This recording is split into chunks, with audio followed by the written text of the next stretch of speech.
asxaabteyda maanta waxaan iiga sheekeynaya qiso ka dhacday dalka Imaaraadka kana bilaabatay dalka Mexico. Mexico waxayna joogtay waxayna dhalay nin maafiya ah oo dalka Mexico maafiya ka ahaa. Kadib si uu badbaadiyay naftiisa ayuu ku yiri orod Imaaraadka tag kusoo noolow lacagtana qaado inta adigu halkaa kusoo noolow. Inanta way timi dalka Imaaraadka markii ay timi aduu hundheel qaali kireysatay nolol dalxiis wax walba way ku jirto way iskaga noolaatay. Kadib waxay baratay maalin maalmaha ka mid ah ayay timi meel meherada cuntada lagu cuno oo kale shaah iyo kafeega waxaas oo kale ayay timi iyadoo fadhida ayaa inan markaasna ka yimid carabta kale oo soo shaqo doonatay laakiin aan waxba isagu haysan aqal yar oo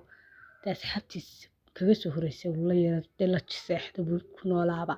adduunyada maba haysanba. Deetana inantiiba ku yiri dalxiiskana ku soo baray dalalkana ku soo kala baray way tiri way kaxeeyay dalxiis soo kala baray aduu nolosha sidee ahayd ayuu markii dambe inantu isfahmeen markii ay isfahmeen xiriir bay samaysteen inantii xiriirka markay samaysteen nolol qurux badan aduu wax ku tiri gurigeena ka soo guri bay fiila aynoo kareeyay oo anigu leeyahay lacagta waad oo fiila way guriga way keentay guriga ku wada noolaayeen. Kadib inantii waxay samaysay wuxuu yimi jiray mar walba wuxuu jiray lacag baan u baahanahay lacagta uu baahan yahay wuxuu siin jiray xasbul lahaa markayna ku xasbul lahaa waa carabta meesha kale ka yimid xaas ku lahaa oo qariix xaas inuu leeyahay awlaadba.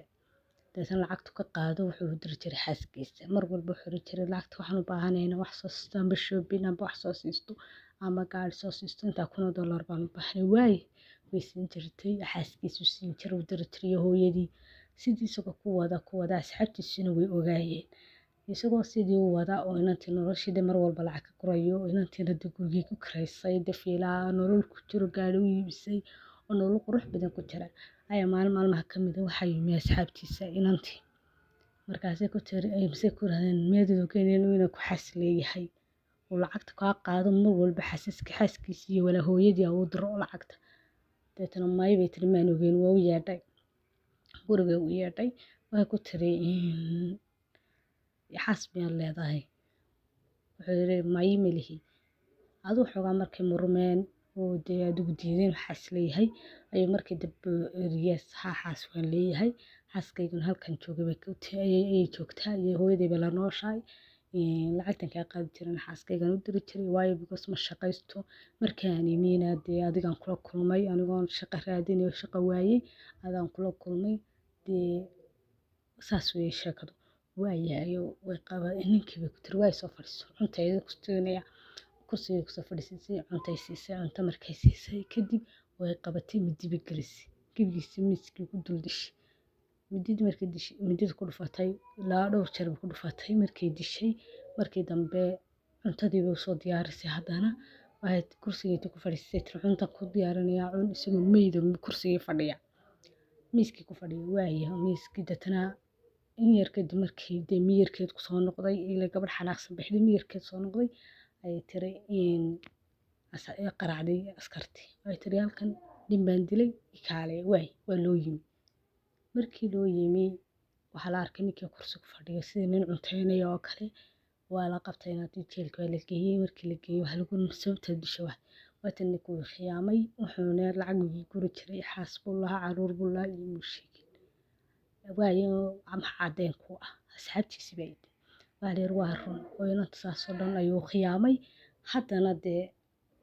waa ka khiyaamadu sameeyay ayay gabadhu ku dishay saas ahaa waxa lagu riwaayay indaas waa inaad reerkoodii baa yimi oo ogaadeen xaskii kala timi wuxuu ogaatay inuu ninku khiyaamay waxa uu tiri waay lacagtii waa lagu lacag waa inaad bixisaa intaas soo lacaga oo reerkaad siisid inankaad ka dishay kadibna aad dalkaaga ku noqotid waayo because labadooduba waa la khiyaamay xaaskiisana waa la khiyaamay iyadana waa la khiyaamay oo labaduba miyoobay in kale labadooduba u dhaxeeyo lacagtii bay siisay iyaduna Mexicadeed way ku noqotay isagiina sidii bay reerkooda ku aasteen noloshii sidii bay inantii nolosheedu si wadatay Mexico iska tagtay aabaheed oo tagtay noloshii dalkay ku qaadatay isagana reerkoodii meedkoodii la wareegay dalkiisii baa la geystay waa la aasay sidii bay noloshoodii reerka labada inantii labada hablood bada ku kala noolaayeen isna dee godkiisa ku kala kadib dee asxaabteeda marka kii qaladka lahaa gabadhu ma ku qasban tahay inay ninkii khiyaamiyey disho mise inay cafisay dee keebaa u dhow ma cafiskaa fudud mise dilka kolba haddii lacag lagaa qaaday lagu khiyaamay dee qasab qofku wax walbuu ka filo dhulku dilana waa shaahiisa maaha kee asxaabteeda oo ni salaamay